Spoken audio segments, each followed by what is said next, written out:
na po ba tayo tumahimik? And ready na po ba tayo na mag-worship sa ating Panginoon? Amen. Kumusta po ang lahat? Mahina ah. Kumusta po? Mabuti. Excited na po ba tayo na magpuni sa ating Panginoon? Ngayon, hindi ko muna po kayo patatayuin. Hindi ko po na invite po natin ang ating mga mata. Let's take this moment po na tayo'y manahimik muna to reflect sa dami ng ginagawa natin, iniisip at pinagdadaanan. Minsan o madalas nakakalimutan natin ng Diyos na tayong nangungulat, na nangangalaga at nagsasabi sa atin na, anak, sumunod ka lang. Alam ko ang daan.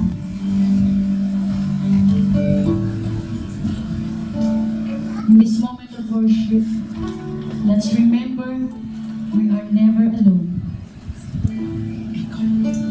May pastor tayong kasama sa bawat hakbang. And as we sing, Shepherd of my soul, hayaan natin tumahimik ang puso natin sa presensya ng ating mabuting pastor.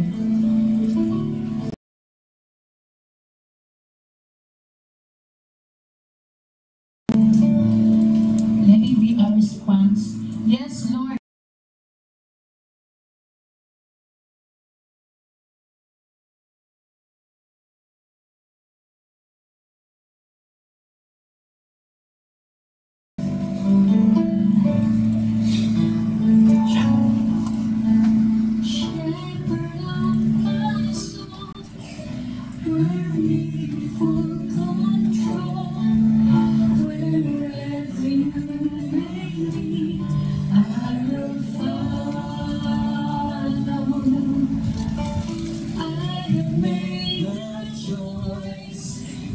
Listen to your voice, wherever you may be, I will go. Shepherd of my soul, I give you full control.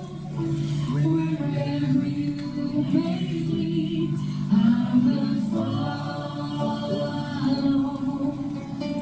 I have made to listen to your voice, wherever you may lead, I will go. Be it in the quiet pasture or by a gentle breeze, the shepherd of my soul is by my side. Should I face a mighty mountain or a very dark and deep, the shepherd of my soul will be my guide. Let us all stand. Sing with me. Shepherd of my soul, I give you full control. Wherever you may lead, I will follow. I have made the choice. I have made the choice to listen to your voice. Wherever you may lead, I will go. Be it in my quiet pasture.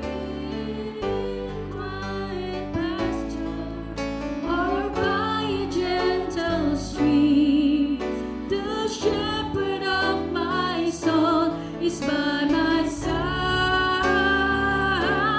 should I face a mighty mountain or a valley dark and deep, the shepherd of my soul will be my guide. Be it in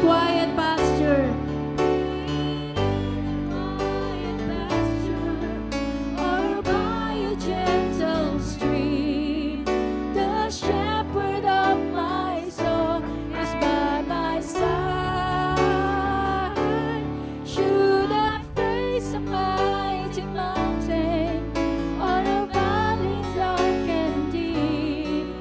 The shepherd of my soul will be my God. Minsan po nating awitin. Be it in a quiet pasture, or by a gentle stream, the shepherd of my soul. Should I face a mighty mountain, or a valley dark and deep, the shepherd of my soul will be my guide. The shepherd of my soul will be my guide. The shepherd of my soul will be my guide. Yes, Lord. Amen. Thank you, Lord, for this day and for bringing us together to worship you. In your house, we find true joy and peace, and we praise you from our hearts, Lord. Fill us now with your presence. Take away our weariness, our sadness, and strengthen our faith. We worship you, Lord.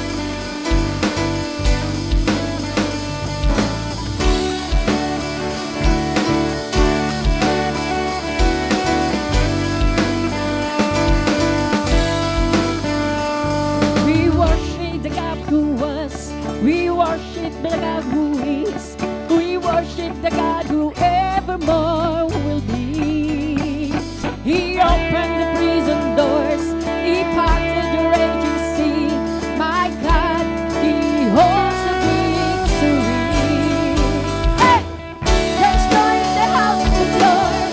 There's joy in the house of the Lord today. And we won't be quiet.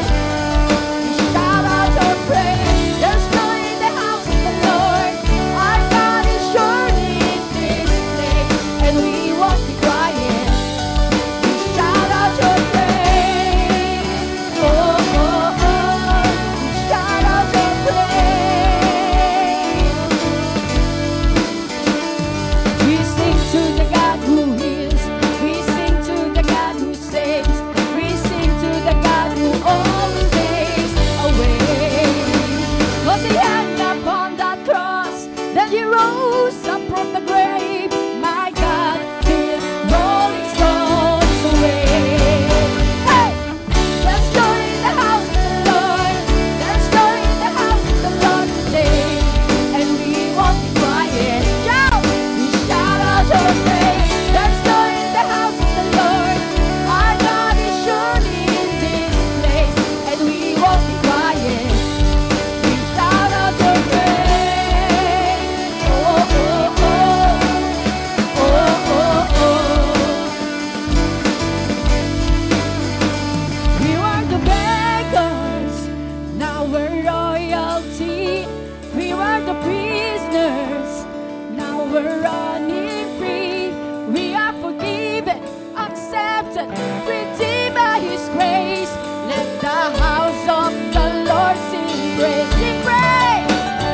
We were the beggars, now we're royalty.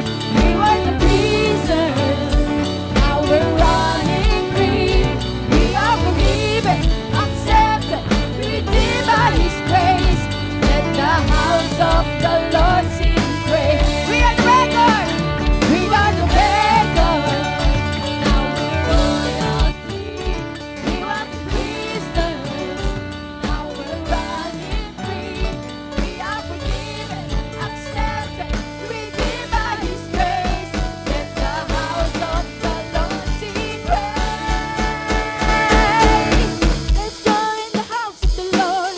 There's joy in the house of the Lord today. And we won't be quiet. Shout! Then shout out your praise. There's joy in the house of the Lord. Our God is surely in this place. And we won't be quiet. We shout out your praise. There's joy in the house of the Lord. There's joy in the house of the Lord today. And we won't be quiet. Shout out your praise. Oh, oh, oh.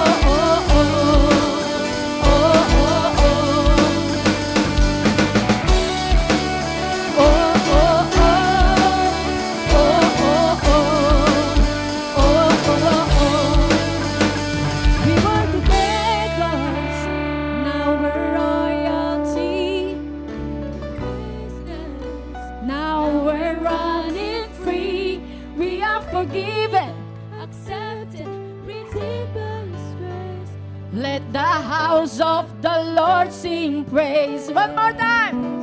We are the beggars. Now we're royalty. We are the prisoners. Now we're running free. We are forgiven, accepted, redeemed by His grace. Let the house of the Lord sing praise. We are the beggars. We are the beggars. Now we're royalty. We are the prisoners. Now we're running free. We are forgiven, accepted, redeemed by His grace. Let the house of the Lord sing praise. Yes, Lord. Lord, Ikaw ang Diyos na mabuti sa lahat ng panahon at sa lahat ng henerasyon, Panginoon. Mula noon hanggang ngayon, mula sa bawat tribo, sa bawat bansa, mga tao sa buong mundo ay nagpupuri sa iyo. Ngayon, Panginoon, pinupuri ka namin. Our praises belong to you, O Lord.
From every nation and tongue, from generation to generation, we worship you.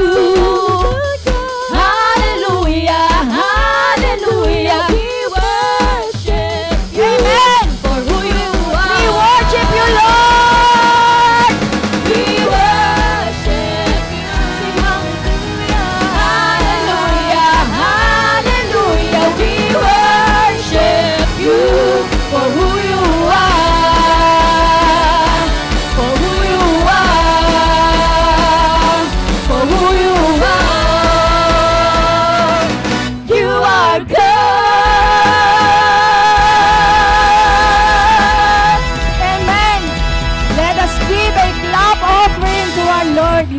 great. He is good all the time. Salamat, Panginoon. Ngayon, maaring bago sa inyong pandinig, ang sunod nating awitin. Church, the song we're about to sing is more than just melody. It's a declaration of power, protection, and victory in the name of Jesus. This song reminds us that we have authority in Christ to draw a line and say, the enemy has no right to touch my family, my future, my purpose.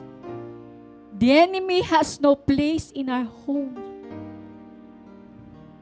Because no matter what the enemy tries, God's plan cannot be undone.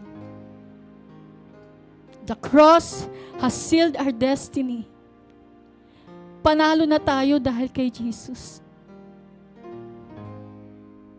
So as we sing this, let's declare it with boldness over our homes, over our battles, over our lives.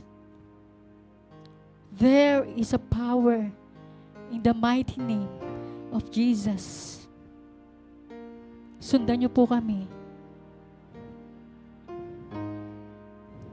In the mighty name of Jesus, I pray, calling on the power of heaven, I proclaim, every weapon from against me must break in the mighty name of Jesus. In the mighty name of Jesus, I know all the power of fear and darkness must go. 'Cause every key to every victory I hold in the mighty name of Jesus.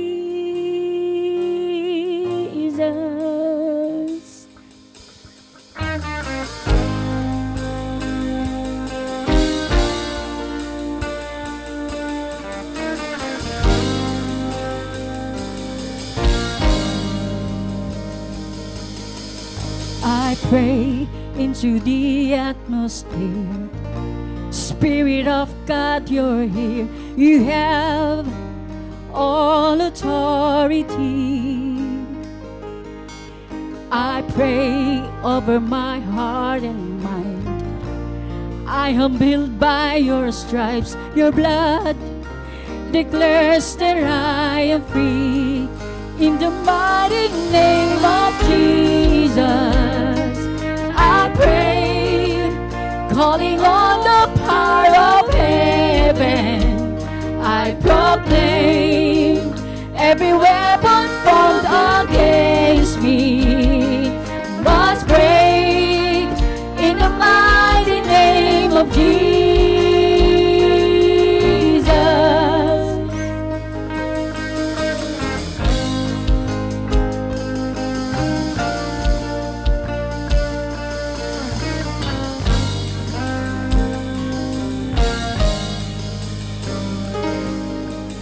I draw a permanent boundary line. The enemy has no rights to come near my family. No scheme could ever undo God's plan. No matter the circumstance, the cross has sealed my destiny. In the mighty name of Jesus,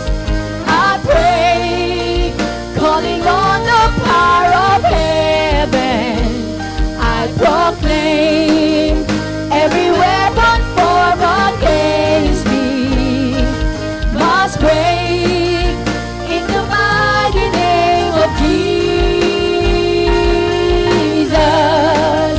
In the mighty name of Jesus.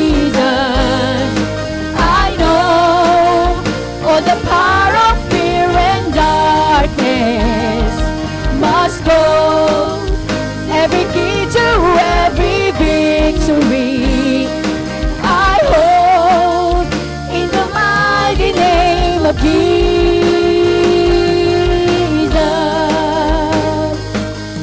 I will not fear, I will not fear when the enemy comes near. On the door frame of my life is the blood of Jesus Christ. I will not fear, I will not fear. There's an army of angels here. I'm protected on all sides by the blood of Jesus Christ. I will not fear, I will not fear when the enemy comes near. On the doorframe of my life is the blood of Jesus Christ. I will not fear, I will not fear. There's an army of angels here. I'm protected on all sides by the blood of Jesus Christ. In the mighty name of Jesus, I pray, calling on the power of heaven. I proclaim every weapon formed against me must break in the mighty name of Jesus. In the mighty name of Jesus, I know all the power of fear and darkness must go. 'Cause every key to every victory I hold in the mighty name of Jesus. In the mighty name of Jesus. In the mighty name of Jesus.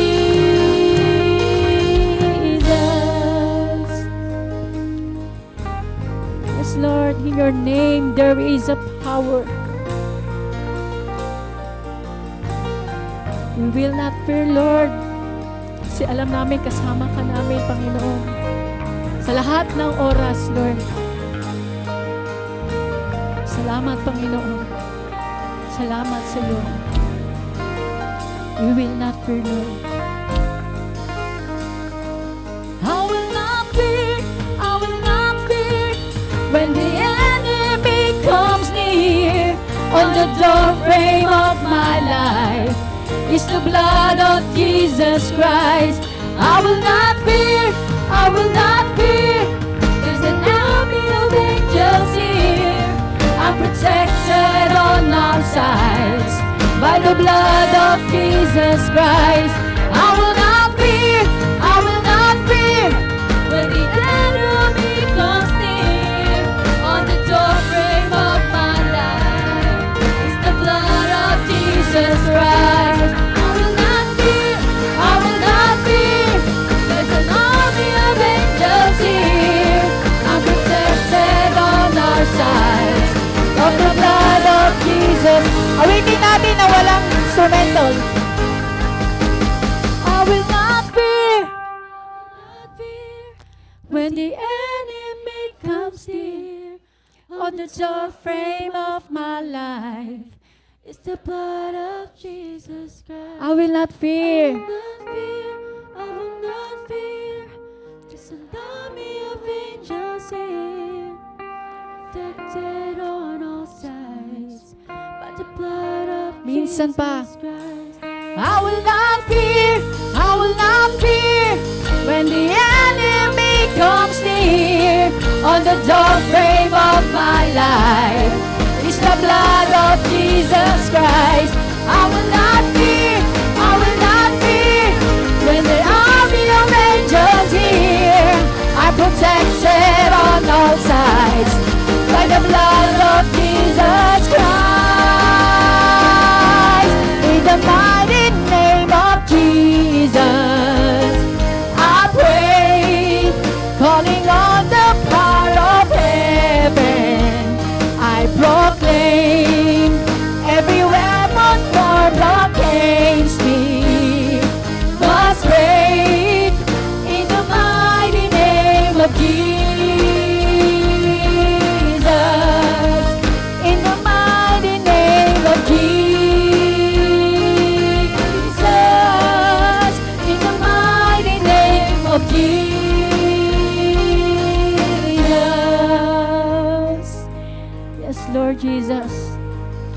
you for the power in your name. Today, we declare that our lives, our families, and our future are covered by you, Lord. No weapon formed against us will prosper because you have already won the victory. We trust in you, we rest in you, and we walk in your name, the mighty name of Jesus. Amen and amen. Let's give a clap offering to our Lord.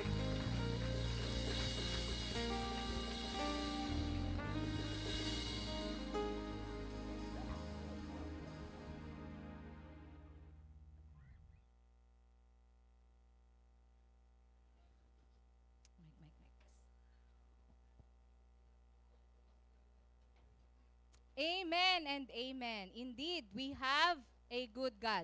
God is good. And all the time?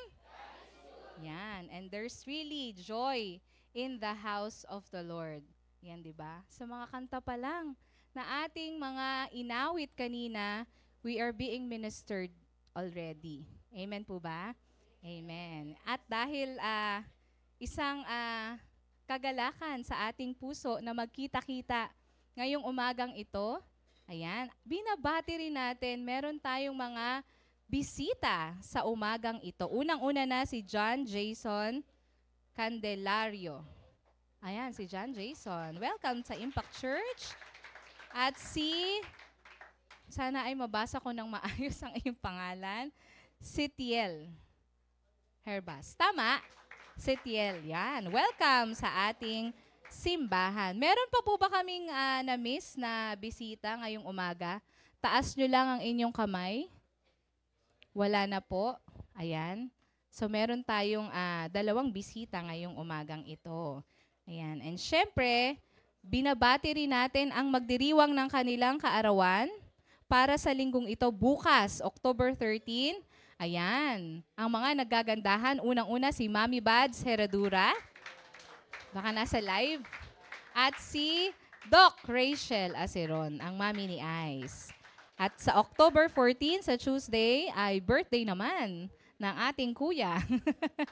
Kuya Jerome. Ayan. Kuya Jerome yan ng Cruz Brothers. Yan. Happy birthday. At syempre sa October 13, bukas. Ayan naman, kaya naman sweet na sweet eh. Yan, magdiriwang ng kanilang wedding anniversary, si Kuya Alan at si Ate Cha. Ayan, andun sila. Happy wedding anniversary. May your marriage be sweeter as the years go by. At patuloy nating pinapasalamatan. Alam nyo ba kung ano ang ginawa ng Panginoon sa last week na nagdaan dito sa pamamagitan ng ating simbahan? Excited po ba kayong malaman? Ayan. Bigla kayong tumahimik. Ayan. Unang-una na po, syempre nagpapatuloy ang ating campus ministry, ang ating simbahan, through our volunteers ay nagpupunta sa iba't ibang mga campuses para po makapag-minister sa ating mga students. At itong ginagamit po nilang lesson ay matatagpuan sa Puso Notebook. Yan. Sila po ay nagpunta sa Camp General Emilio Aguinaldo High School, sa CP Garcia High School, sa Ramon Magsaysay, Cubao High School, at sa Juan Sumulong High School. At ito, nagkaroon din sila ng after class na small group sa Juan Sumulong High School. Yan, makikita nyo sa picture. At last Friday, nagkaroon din po tayo ng ating Uplift Worship Night. Ayan. At syempre kahapon, para po sa ating mga kabataan, tayo po ay nagkaroon ng opening ng ating basketball. Ayan. ISBL. Yan.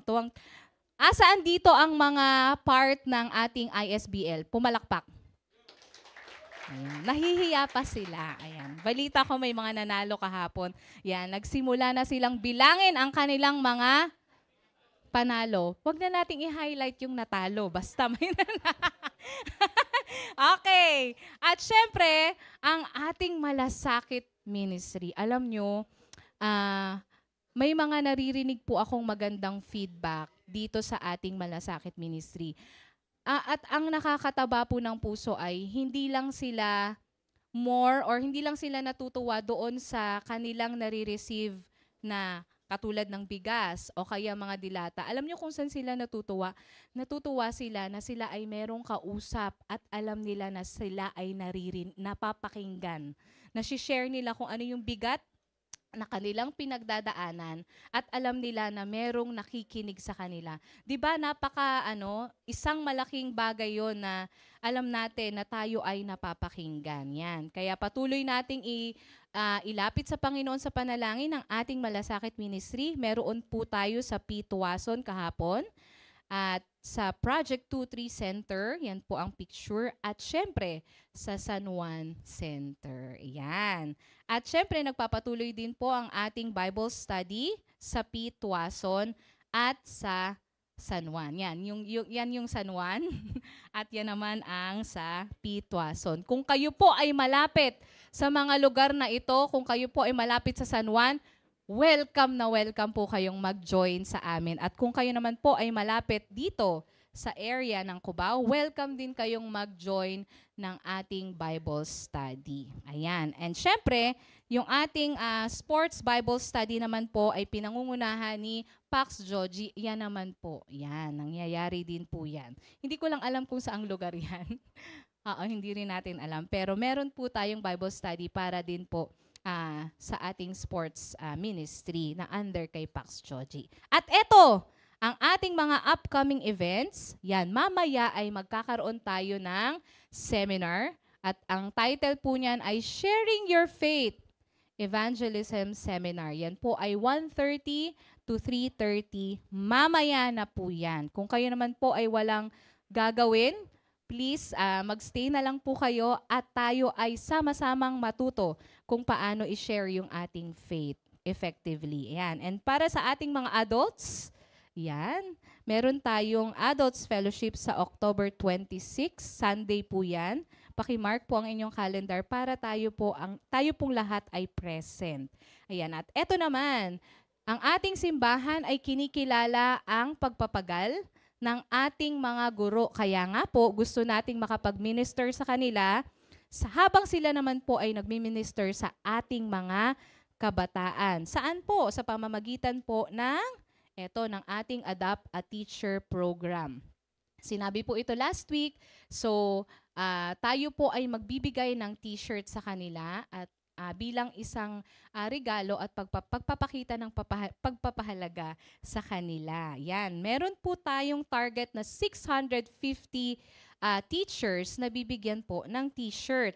At as of today, meron na po tayong 565 na pwedeng bigyan. Yan. Wala bang palakpakan dyan?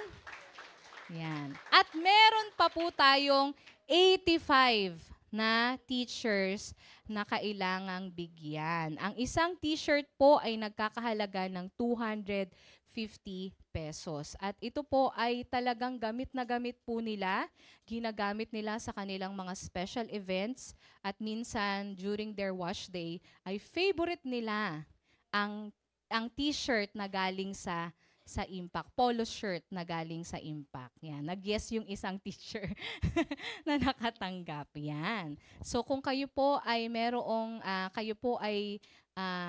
tinatouch ni Lord ang inyong puso at gusto nyong magbigay, ay wag po kayong mag-atubiling magsabi na gusto nyong mag-share dito sa ating program na ito, Adopt a Teacher program. Yan. And syempre, sa umagang ito ay sasambahin natin ang ating Panginoon sa pagbibigay po ng ating tithes and offering na may kagalakan sa ating mga puso. Sabi po sa 2 Corinthians 9, verse 7, ang bawat isa ay magbigay ayon sa itinakda ng kanyang puso, hindi ng malungkot o napipilitan, sapagkat iniibig ng Diyos ang masayang nagbibigay.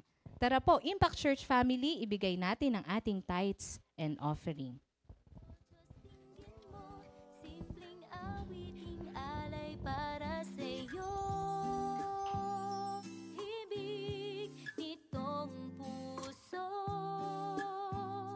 Sana'y dinggin mo awit ng pag-ibig ay tanging sa iyo.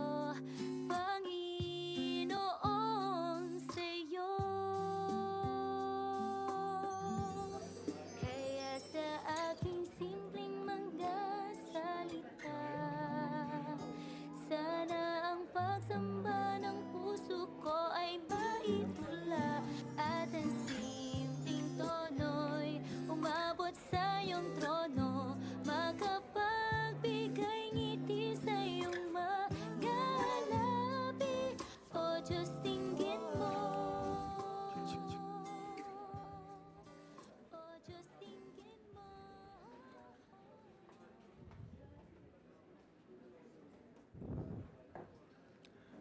Check, check. Good morning! Magandang umaga sa inyong lahat. Pwede ko makita yung mga ngiti ninyo? Smile. Yan. Napakaganda ng umagang ito. At napakaganda ng mga ngiti ninyo. Pwede ba tumingin kayo sa kaliwa at kanan? Sabihin nyo, good morning. Ayan, praise the Lord. Praise the Lord. Hallelujah. Alright. Sino dito yung alam nyo yung tinatawag na pukpuk palayok? Nakapaglaro kayo nun? Sinong hindi na lang? Kasi sabi nyo lahat, oo. Sinong hindi? Yun. Alam niyo yung mga medyo maliliit pa. Hindi na nila siguro naabutan yung pukpuk palayok eh. Oh, puro Roblox na lang at saka Minecraft yung eh. Okay. So, sino dito? Sino dito ang nanalo sa pukpuk palayok? Okay, kasi ako po, baba na yung kamay. Hindi ako nanalo kahit kailan. Alam niyo kung bakit? Hindi pa nga ako nakakalakad, pukpok na sinasabi. Pukpok! Yung iba naman sinabi, kaliwa. Nandun na ako sa bangketa eh. Ha? Kaya hindi ko na pupukpok yung palagi akong talo eh.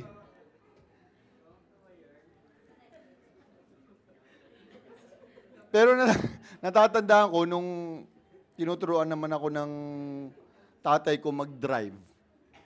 Kampante ako. Kasi alam ko na kahit na kabado ako, nanginginig ako ng ganun, kaliwa mo. Kanan, tigil. Ganyan. Kampante ako kasi tatay ko siya, alam kong hindi ako mababangga. Kasi, tutulungan niya ako kung paano yung tamang gagawin ko. So, sa buhay natin, kung wala tayong tamang taon na pagkakatiwalaan o instruction, katulad ng pukpuk palayok, kung ano na lang naririnig, di ba? Yung iba sumisigaw na, pukpukin mo na, kasi gusto nila sila yung manalo, di ba? O kaliwa, diretso, o atras. But if you have a person who gives you the right direction, the right instruction, and will protect you from getting harm, magiging maganda yung takbo ng buhay mo at masisave ka from any disaster. Tama? Ayun. And today, pag-uusapan natin na sa buhay natin bilang Kristiyano, we have that person, we have Jesus as our good shepherd. He's just not any other shepherd lang.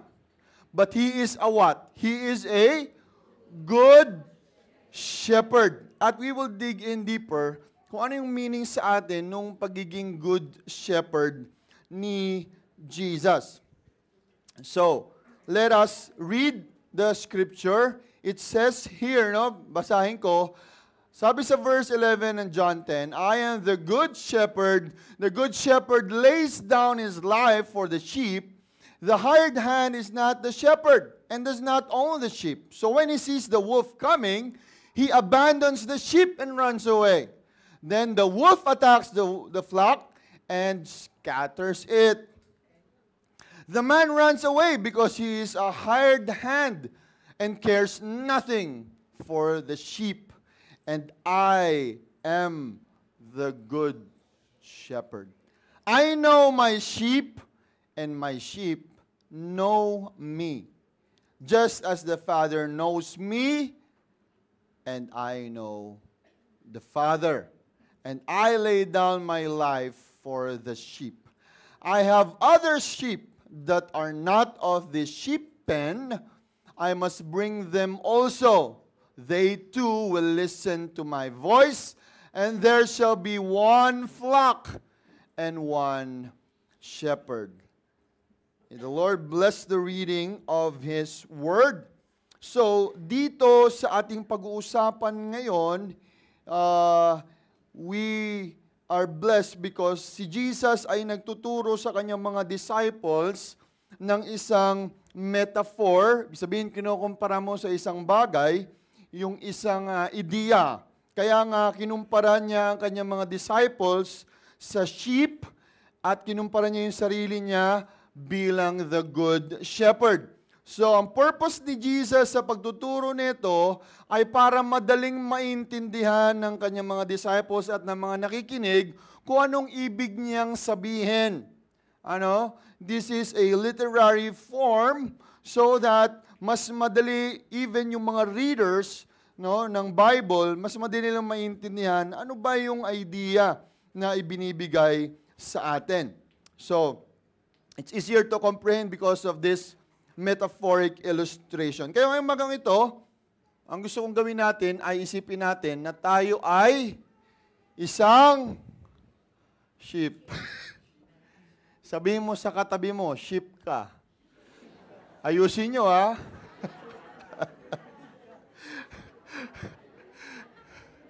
At si Jesus naman, yung shepherd. Okay? Baka balikan nyo pa, sheep ka din. O ganon, ha? O, sheep. Okay. Pero ito, huwag kayong magugulat.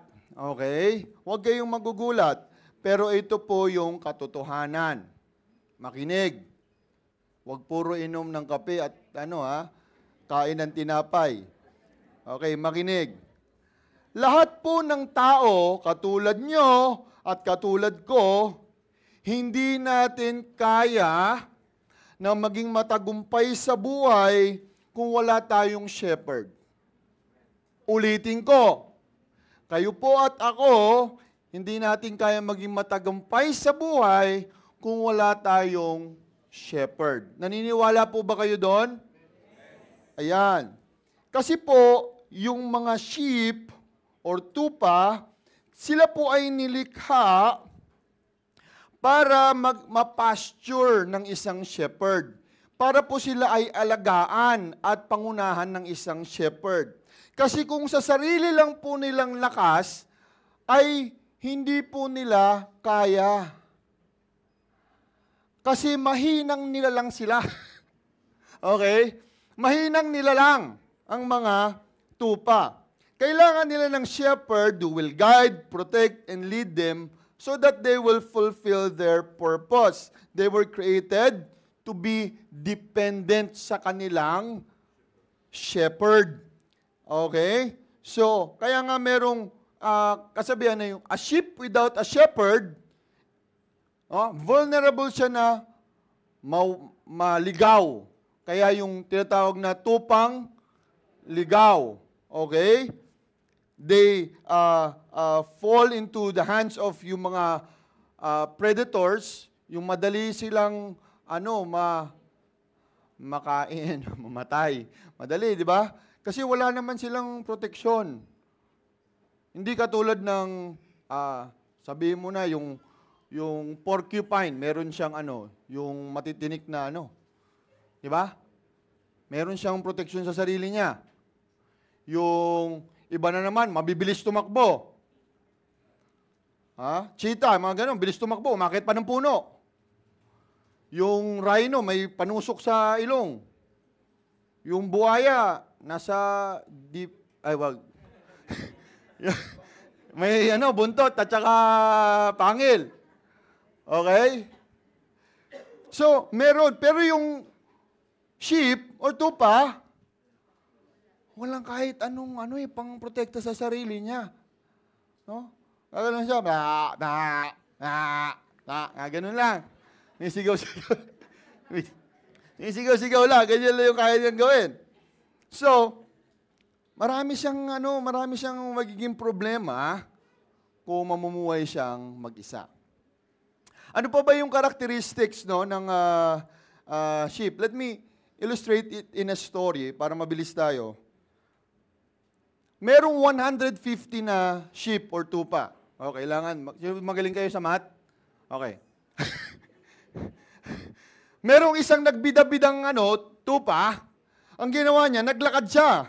Dahil, alam niyo na yung mga ibang tupa, tatanga-tanga. Joke lang. Sumunod, hanggang doon sa bangin. Hanggang sa nahulog na yung una, bug, patay. Susunod, plakak, patay. Susunod, bagong, patay. Hanggang sa nagsunod-sunod na sila.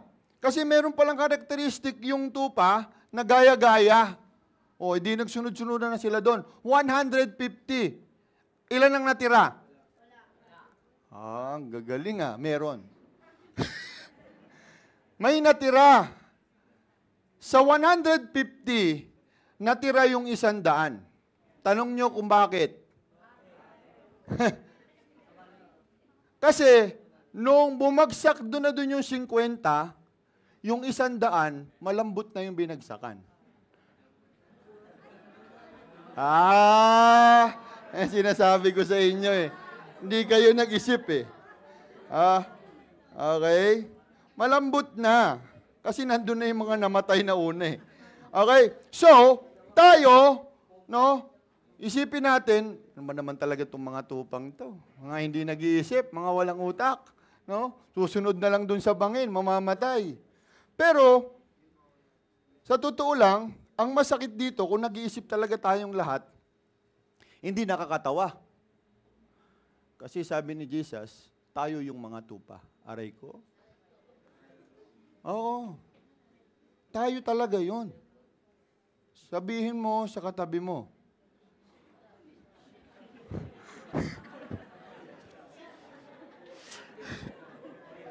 Okay. Tuloy tayo. Una, wala tayong sense of direction. Sumusunod tayo nang wala sa, hindi nag-iisip at di natin kayang protektahan yung sarili natin. Ang sabi sa Isaiah, may tanong na kagad dito Ang sabi sa Isaiah, hanapin ko muna Isaiah. Isaiah, saan ka na? Yun. All we like sheep have gone astray. We have turned everyone to his own way. Ano ibig sabihin nito? Para nga tayong talagang mga tupa na tayo ay kumilos sa sarili nating paraan, namuhay tayo ng sarili natin at wala tayong shepherd because of sin. All we like sheep, para daw tayo talagang mga tupa na dahil sa kasalanan, we lived our lives on our own. And the problem is, even in our generation, sa mga hindi pa nakakakilala at nakakatanggap sa ating Panginoong Yesus, we have lived, even tayo, we have lived our lives before that we are our own master.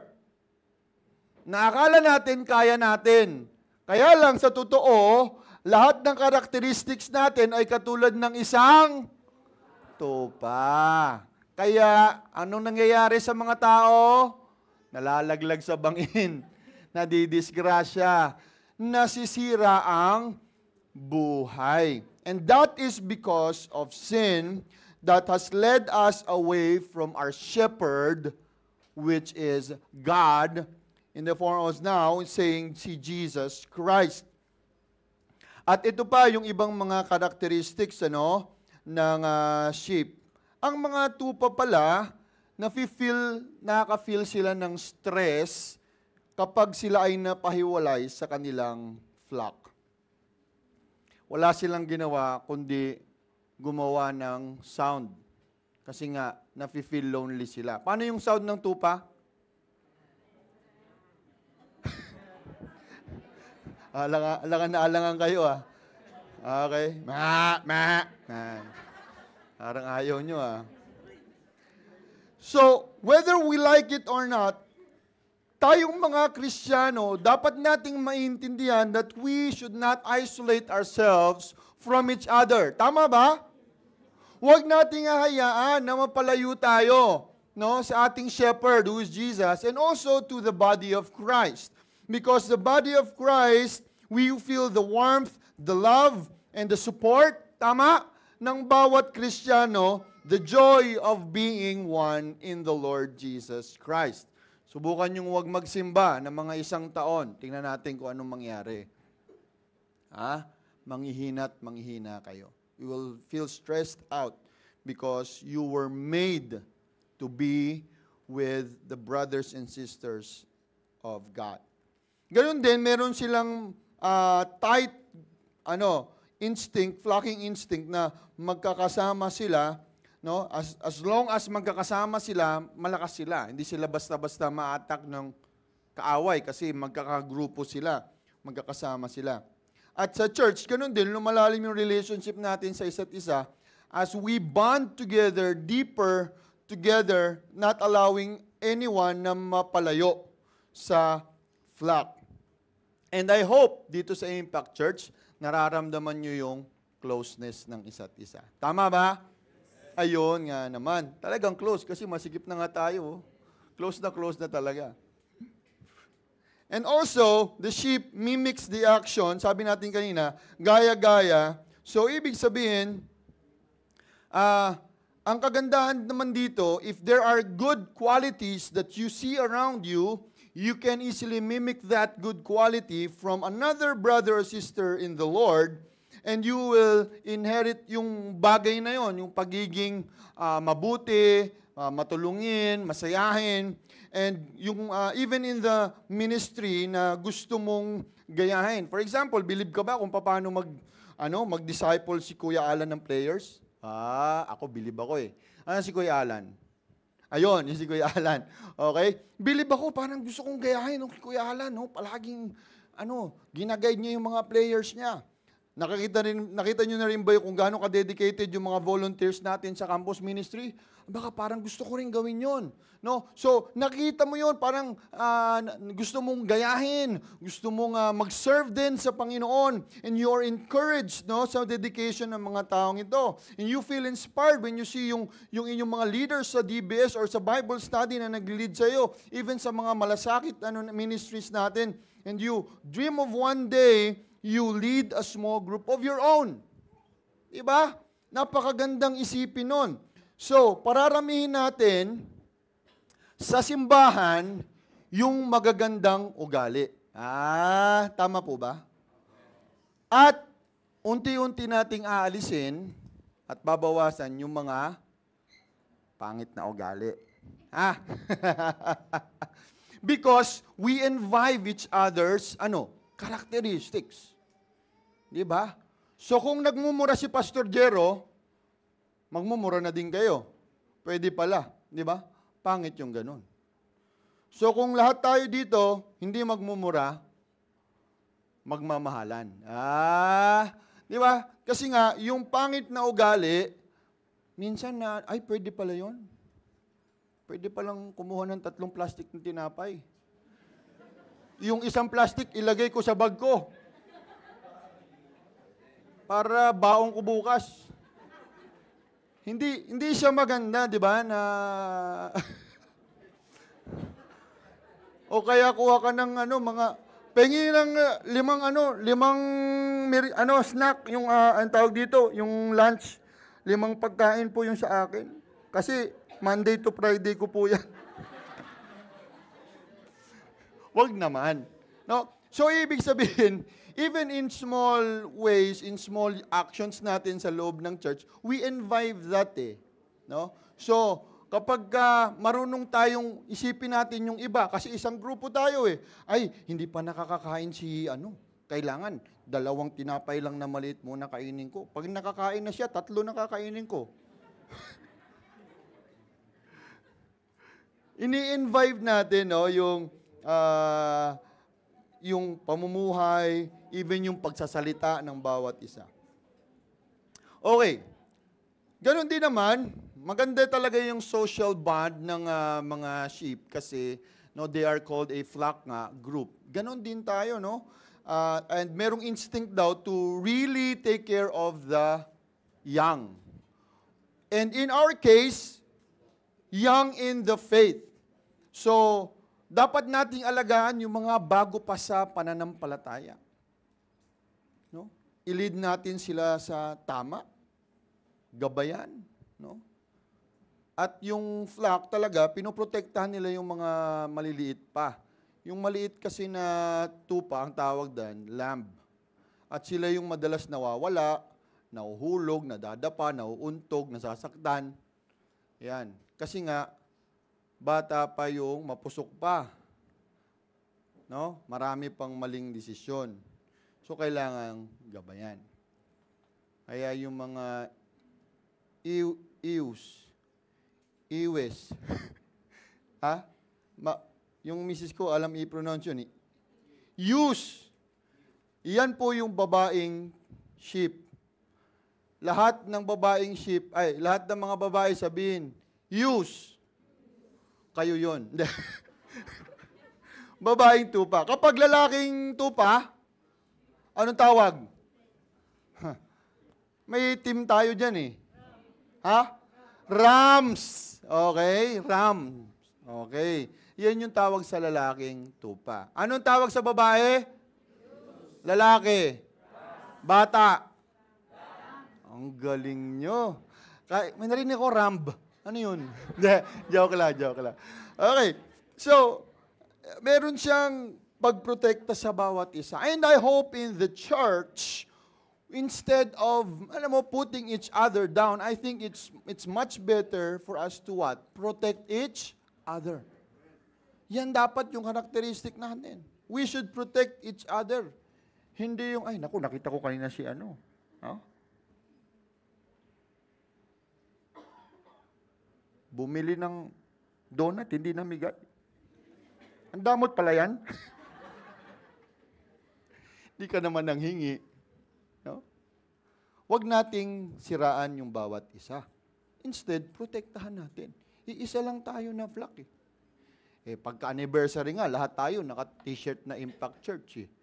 Wala tayong pagkakaiba sa isa't isa. So, tayo po ay, sa totoo lang, mahihinang nila lang. Sabi ko nga kanina, di ba? Pero pag naintindihan po natin kung gaano tayo bilang mga mahinang nilalang, doon po natin maiintindihan pala talaga na kailangan natin ng good shepherd. Pero kapag pinilit mo na hindi, magaling ako, matibay ako, matalino ako, pogi ako, hindi ka uubra sa buhay. Because you were created, sabi nga kanina, to depend on your shepherd or the good shepherd. Bakit? Ano bang ginagawa ng shepherd? Ito na. Ginagawa ng shepherd, no?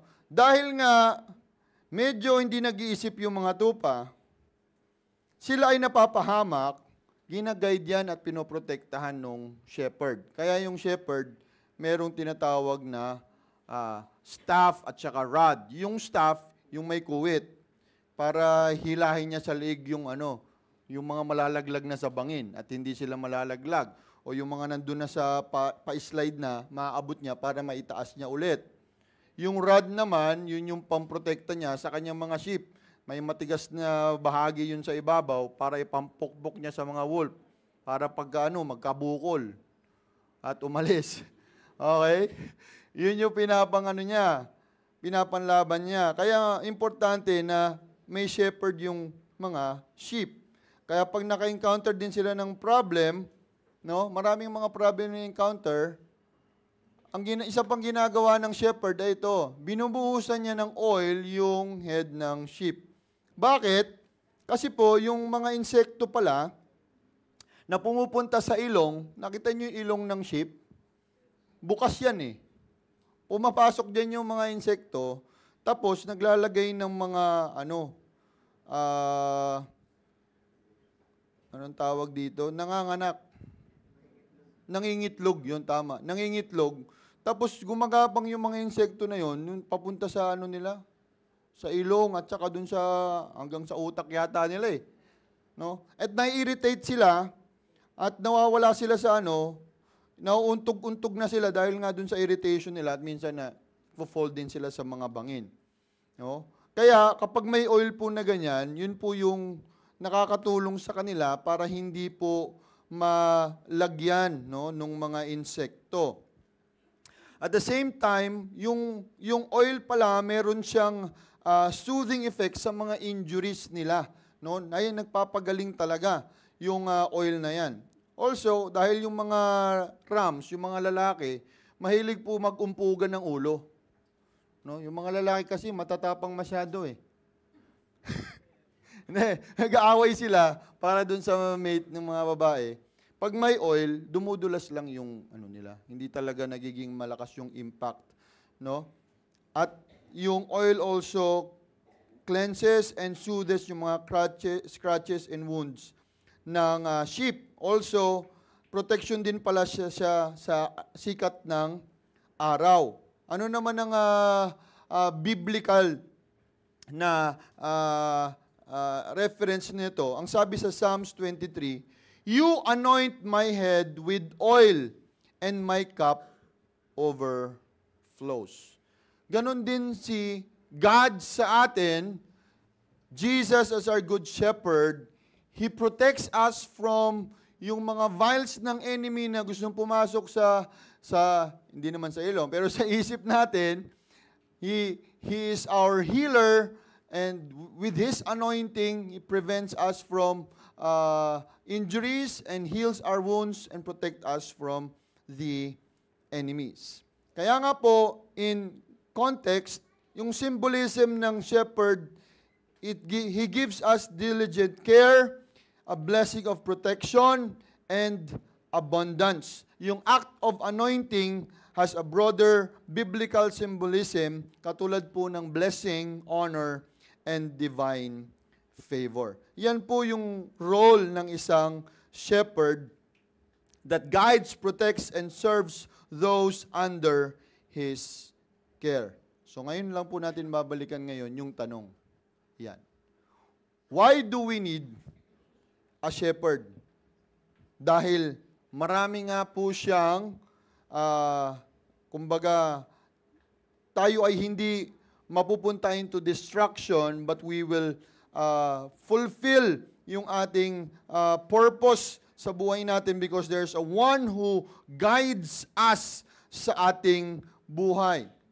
That's why a sheep needs a shepherd. Parang ang bait ng sheep dito, ng lamb dito. Pero tayo kaya mabait din? Oh, mabait tayo. Okay, so, ano itong isa? Ayan, sinabi ko na kanina, humahaba din yung buhok ng mga sheep. Tingnan nyo, natatakpan na yung mata. Kaya kung saan na sila pupunta. They follow blindly. Ano lang marinig nila, no? Kaya yung mga tayo, baka kung ano-ano naririnig nyo, yun yung susundan nyo. Huwag. Ang sabi sa kaninang binasa natin, dapat alam mo yung voice ng iyong shepherd.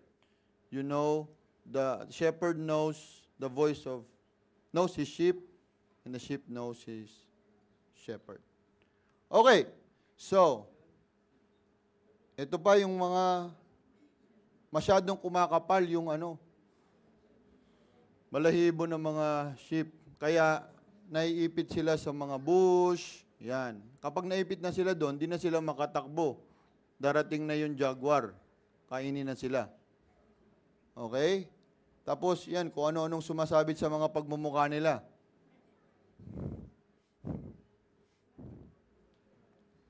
Kaya, kapag sila naman ay nadulas at napilayan, sila ay kakargahin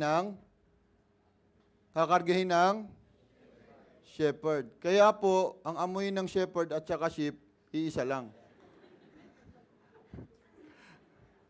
Oo, iisa lang talaga. Kasi, tinan mo, bibit-bitin. Pero, yan yung tanda ng pagmamahal. Oh, yun naman yun. Okay? Okay? Alright. At kapag nasa danger yung sheep, piroy mo, aabutin talaga siya nung good shepherd. At poprotektahan siya mula sa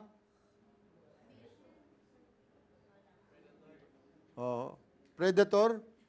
Ibang pelikula yun hindi, yung mga bear and wolves na gustong matake sa atin. Now, Jesus the good shepherd.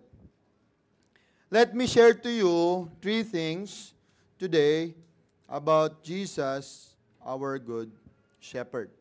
Ready na ba kayo? Baka may nakita ako natutulog dito, gigisingin ko. Verse 11 says, the shepherd lays down his life for the sheep, and Jesus is willing to give his own life in order for man to get saved. And eventually, actually, this is Christologic in a sense, because Jesus himself already died for you and me to save us from harm and danger. At katulad ni David na nilabanan ang mga lions and bears just to protect ang kanyang mga sheep, imagine this. If Jesus is your shepherd, He will do anything to protect you. He will do anything to take care of you. He will do anything so that you will live a life that you will fulfill your purpose. Kasi yung mga sheep, may purpose din yan. Nakapagbigay sila ng wool, ibig sabihin yung fur nila, yung wool nila, sinishave yan, kinukuha. Nagbibigay ng milk, yan. And kapag dumami, of course, kasama na yung meat doon. So, Jesus is different from any other shepherd kasi yung sinabi niya dito sa verse natin, hindi daw siya katulad ng hired, yung inupahan lang na tagapagbantay. Kasi siguro nga, minsan, yung mga shepherd may ibang ginagawa, kukuha sila ng iba. Sabihin, Brad, babayaran kita. Pakibantayan mo nga yung mga tupa ko. At yung taong yon na nagbabantay, anong sabi sa verse natin kanina? Balikan natin Ang sabi sa verse natin, the man, the hired man, o hired hand, hindi niya pagmamayari yung sheep. Kaya nga, kapag dumating yung kaaway, yung wolf, anong gagawin niya? Tatakbo, duwag pala Tatakbo. At ang mangyayari, merong makukuhang sheep at magkakalabo-labo na sila. That man runs away because he is hired and cares nothing. Ibig sabihin, wala siyang pakialam. Wala siyang care. Hindi malalim yung kanilang ugnayan. Kaya wala siyang pakialam. But the good shepherd knows the sheep and he lays down his life. Sabi dun sa verse 11, lays down his life for his sheep. Anong ibig sabihin nito? Ang ibig sabihin,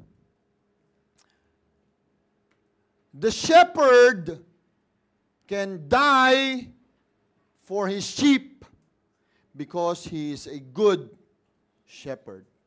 He will do anything for you so that you will not be eaten up by the enemy. Ang difference ng hired, tatakbo pag nandyan ng kaaway. But the good shepherd protects his sheep no matter what. Kaya nga po, the first lesson here is that Jesus the good shepherd is your ever-present help in times of need. Kapag kailangan mo ang mabuting pastol, nandyan siya para sa'yo.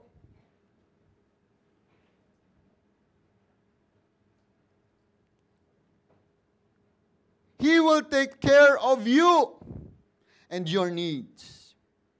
Ang problema sa ating generation is that kapag masyado tayong focus sa sarili natin, it's always about me,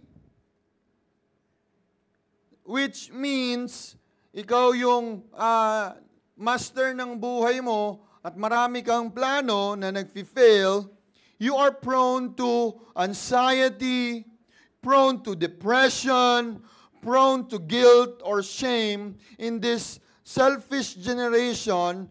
That is why when we don't see our plans happening sa buhay natin, when we don't rise on top, and when we compare ourselves to each other, bakit sila may ganito? Bakit siya may ganyan? Bakit siya sikat na, vlogger na, mayaman na? Gusto ko rin maging vlogger.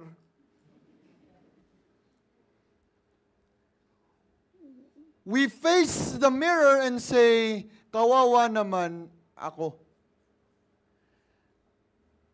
And the number one temptation of the enemy will say, wala ka kasing kwenta. Wala ka kasing silbi. Hindi ka naaangat sa buhay mo.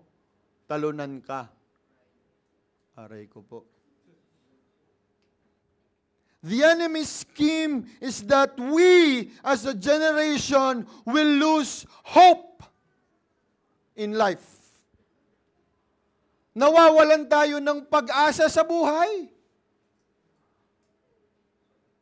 Nagkaroon lang ng bagong cellphone yung classmate mo, wala ka ng pag-asa eh. Kasi kinumpara mo na yung sarili mo sa kanya. Gusto mo magka-iPhone 16 Pro Max, L Max, X Max. X Max yung ano yun motor yun Oo. Oy, may X Max ba meron? T-Max meron? Wala. So, yung mga bagay na ito, yan yung pumapatay ng hope natin.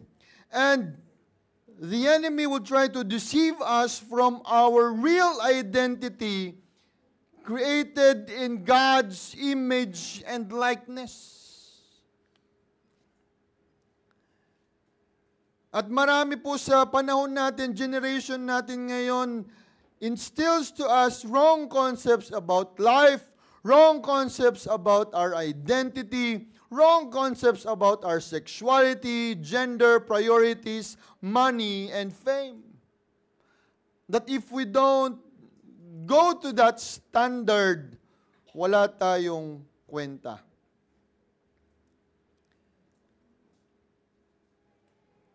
That's the mindset of the hired shepherd. Hindi talaga siya yung hired shepherd. The concept of being defeated, swayed.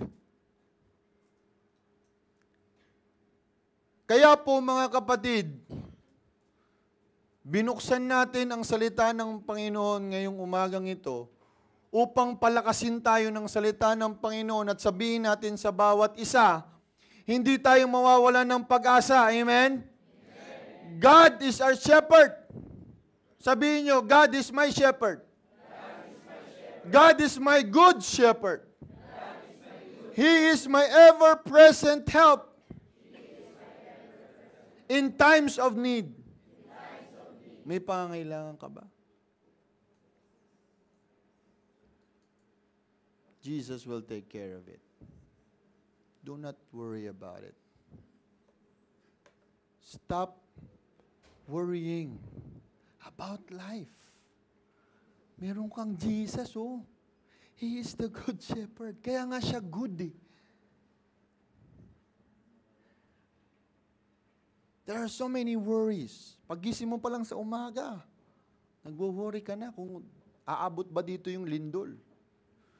Kasi yung bahay mo, 3 alog na lang. Aray ko po.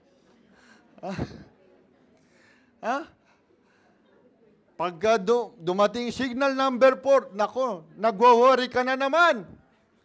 Kasi yung bahay mo, dati 2 palapag, 1 palapag na lang. Aabuti na ng baha. We worry about so many things kahit hindi pa siya nangyayari. Paano yung mga anak ko, magka-college na?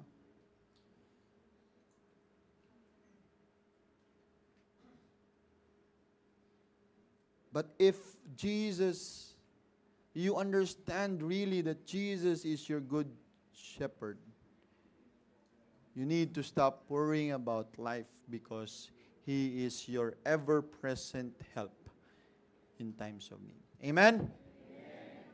Pangalawa, Jesus the Good Shepherd knows you more than anyone else. Marami sa atin hindi naiintindihan na alam ni Jesus kung sino tayo at kung anong pinagdadaanan natin. Kaya nga po yung mga shepherd talaga, kahit malayo yung mga tupa, ano lang yan, meron lang yan, mag-whistle lang yan. Alam na nila nung mga sheep na tinatawag sila. Gagano lang, hindi ko alam paano. Parang pito yun lalapit na yung mga sheep sa kanya. Because they know yung voice ng shepherd. Kapag tinawag sila, it's so unique. No? So unique daw yon na kapag ka nakarinig ng ibang boses yung mga sheep, hindi sila lumalapit. Actually, lumalayo pa sila. No? Na may memorize ng shepherd, even kung sino yung mga sheep niya. Kahit na magkakamukha sila. Kilala niya isa-isa. Hindi ko lang alam kung pinapangalanan niya. Di ba may parable of the lost sheep? Ilan yung nawawala? Tagal niyo sumagot Isa lang yung nawawala. At sabi, iiwanan nung shepherd yung 99 para hanapin yung isa. Ganun ka caring, loving yung shepherd na yon. He will go out of his way para hanapin yung nawawala at sagipin yung isang nawawalang tupa. At alam niya kung merong nawawala. Kung wala siyang pakialam na shepherd, isa lang naman yun, may 99 pa ako Susunod, 90 na lang, okay lang pa rin yan. 90 pa rin yan, marami pa din yan. Ganun ba? Hindi ganun ang ating Diyos. Kasi, kahit isa lang ang mawala, He cares for that one person. Jesus understands who you are. Jesus knows your strength.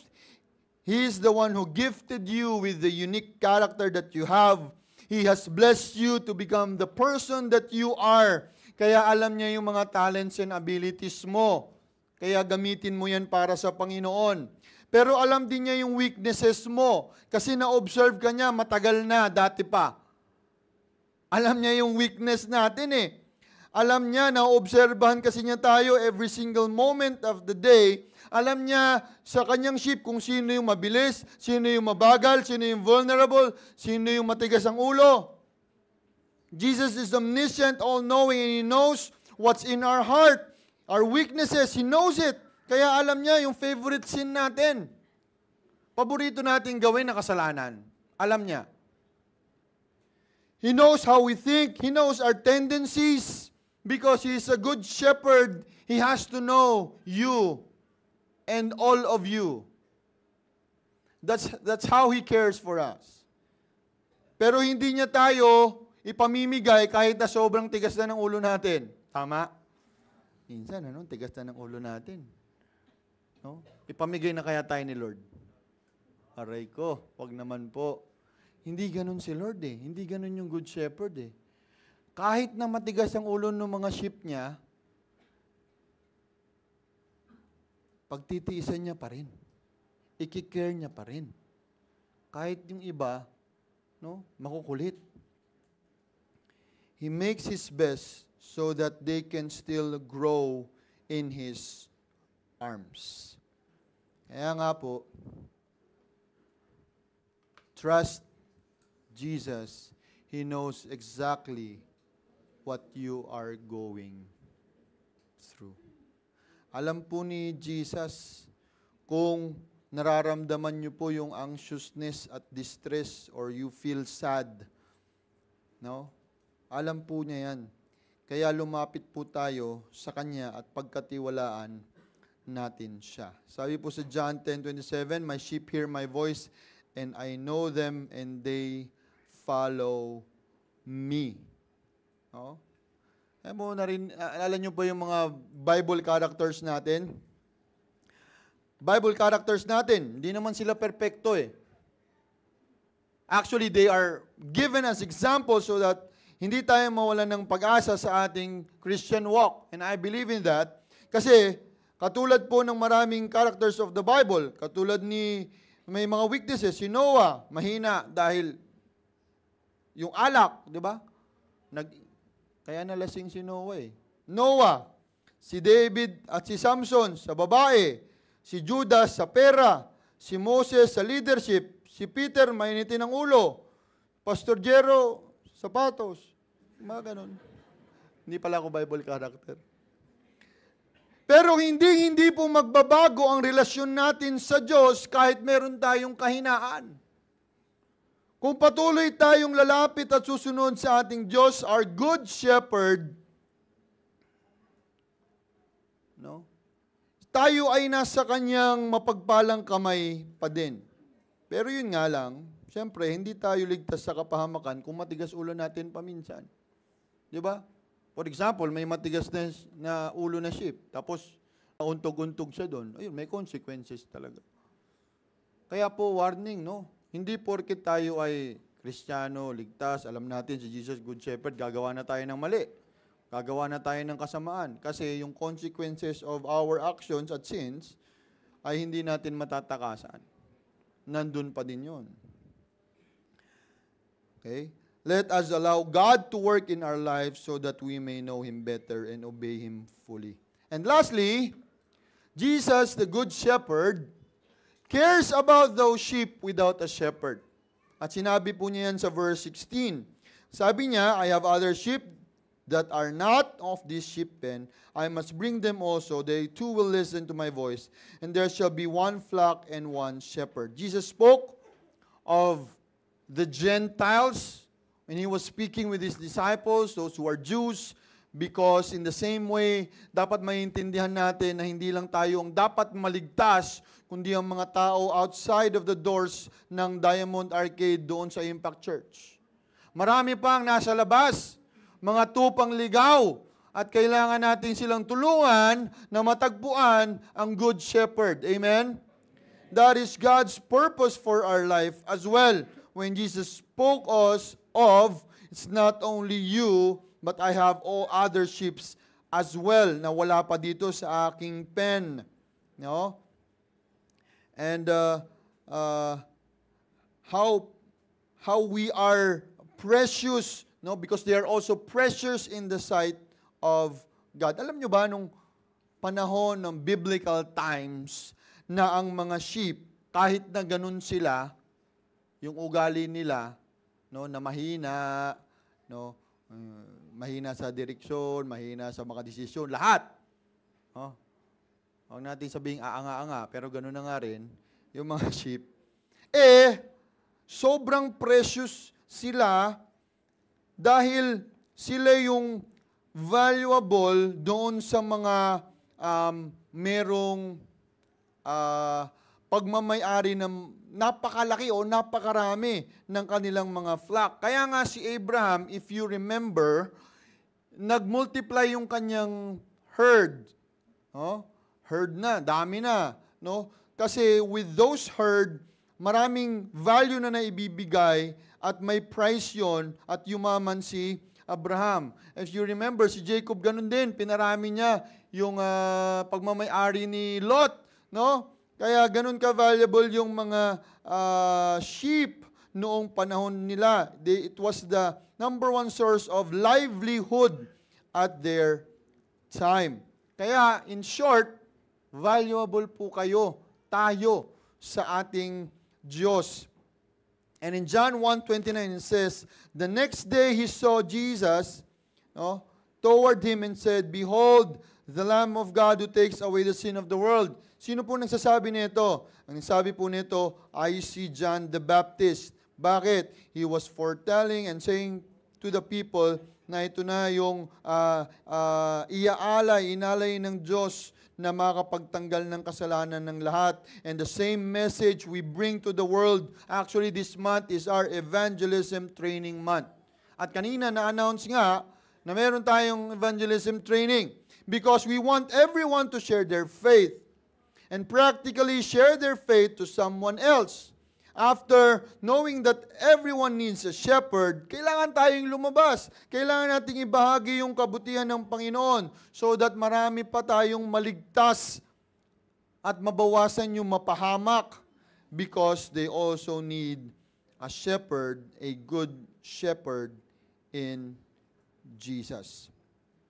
Revelation 7:17 says, For the Lamb in the midst of the throne will be their shepherd, and he will guide them to springs of living water, and God will wipe away every tears in their eyes. Let us help others find the good shepherd. Let me end with this story. There was a woman with his husband at dumating po yung point na itong husband nagtatrabaho sa army at yung kanyang wife sa isang office. Dumating yung point na nabulag yung wife. At pero mobile naman siya, so ang sabi ng husband, okay, sige, for the next 2 weeks, tuturuan kita ng direksyon kung paano pumunta sa opisina mo. Total, hindi naman ganun kalayo. So ginamit niya yung kanyang baston, and for 2 weeks, sinasamahan niya yung kanyang wife, no, na maglakad, sumakay ng bus, bumaba, umakyat ng elevator, at pumunta sa kanyang opisina. Pagkatapos ng 2 linggo,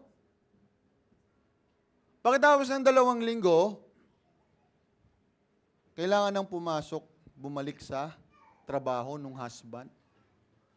So what happened is that, kinakabahan yung wife. Pero bawat step tinurunan sa kanya. Ito dapat, maglakad ka ng 10 lakad, kumanan ka, sumakay ka, gumanito, ganyan gawin mo. And, dumating nga yung 1 araw, 2 araw, 3 araw, at kinaya nitong babae na magawa, no, at makapasok sa kanyang opisina, kahit siya ay bulag na.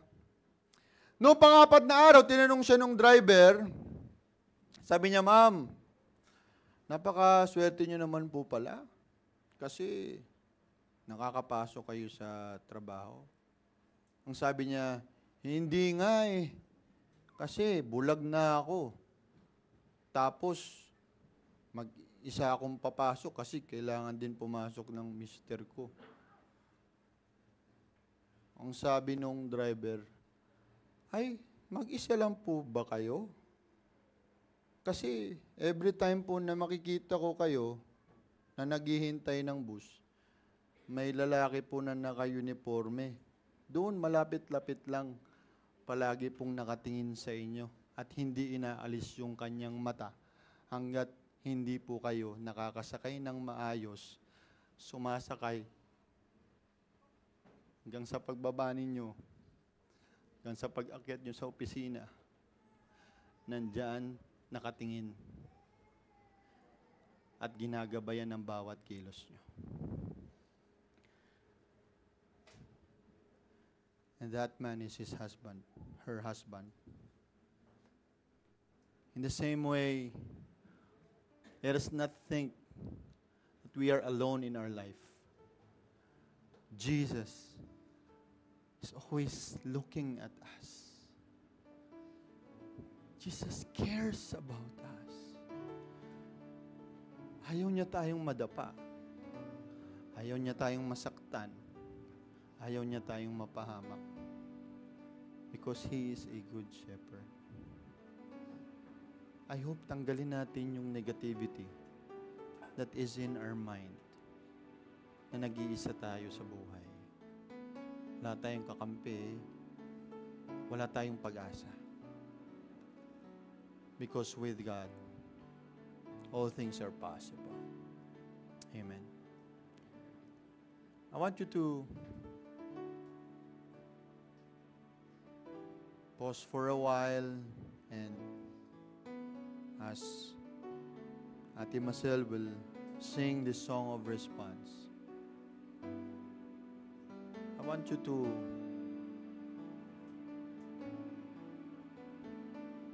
thank God because He is your good shepherd. I want you to allow Him to work in your life. Yung mga bagay na hindi pa natin na surrender as a person, as a Christian, Let's surrender it to our God. Let's sing this one.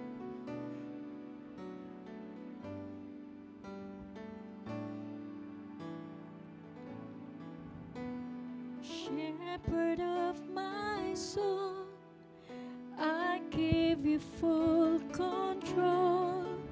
Whenever you may lead, I will follow. I have made the choice to listen to your voice. Wherever you may lead, I will go. Shepherd of my soul, I give you full control. Wherever you may lead, I will follow. I have made the choice to listen to your voice. Wherever you may lead, I will go. Be it in a quiet pasture or by a gentle breeze, the shepherd of my soul is by my side. Should I face a mighty mountain or a valley dark and deep, the shepherd of my soul will be my guide. Tumayo po tayong lahat as we sing this together. Shepherd of my soul, I give you full control. Wherever you may lead, I will follow. I hope this will be the prayer of our hearts, and we make Jesus our shepherd, and to choose Him to listen, and listen to Him. your voice. Hallelujah. Wherever you may lead, We will I follow will go. Be it in a quiet pasture or by a gentle breeze, the shepherd of my soul is by my side. Should I face a mighty mountain or a valley dark and deep, the shepherd of my soul will be my guide.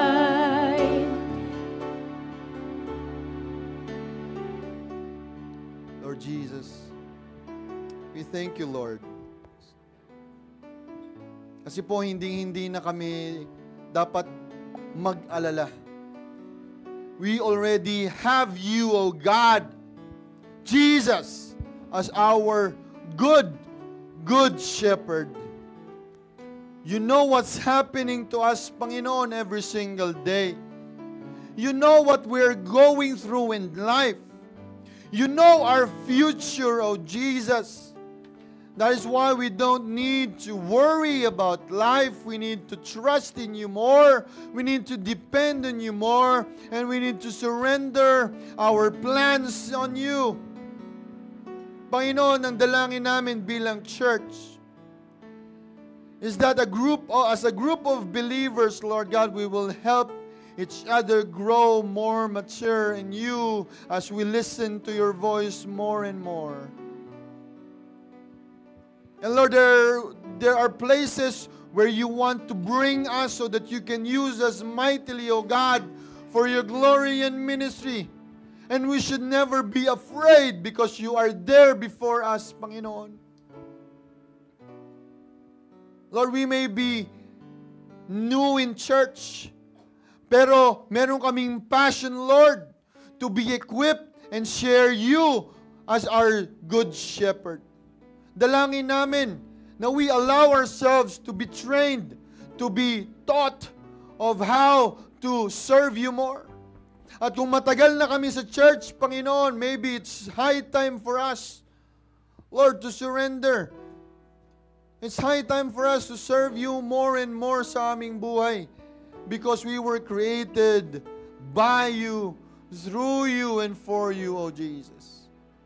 Kaya ang aming dalangin ay patuloy mong pagpalain ang bawat isa sa kanyang buhay, sa kanyang pamilya, at sa aming mga kapatiran, Panginoong Diyos, na may pinagdadaanan, aming mga kapatid na merong mga sakit, Panginoon, at karamdaman, may mga problema na hindi masolusyonan. Ang dalangin namin is that we will trust you and put our faith in you because you are there, oh God, beside us. You know what's happening to us, and you will bless us, you will protect us, you will heal us, you will guide us, and you will provide the answers, oh God, sa aming mga katanungan sa buhay, that we will never ever doubt your love, we will never ever doubt your plan, which is good and perfect and pleasing, oh Jesus. Thank you so much for your word. Thank you for the warmth of the fellowship of this church. May you bless our lives, oh Jesus. Brothers and sisters in the Lord, may you receive the blessings of Jesus that is in store for you. I pray that God, our Heavenly Father, will fill you with hope in your life. That He will fill you with joy, fill you with peace in believing that He is your good shepherd. And may the power of the Spirit, the Holy Spirit, abound in your life in hope now and forevermore. Amen. Amen. God bless you. People from every nation and tongue, from generation to generation, we worship you. Hallelujah, hallelujah, we worship you for who you are. We worship you. Hallelujah, hallelujah, we worship you for who you are, for who you are, for who you are. You are good.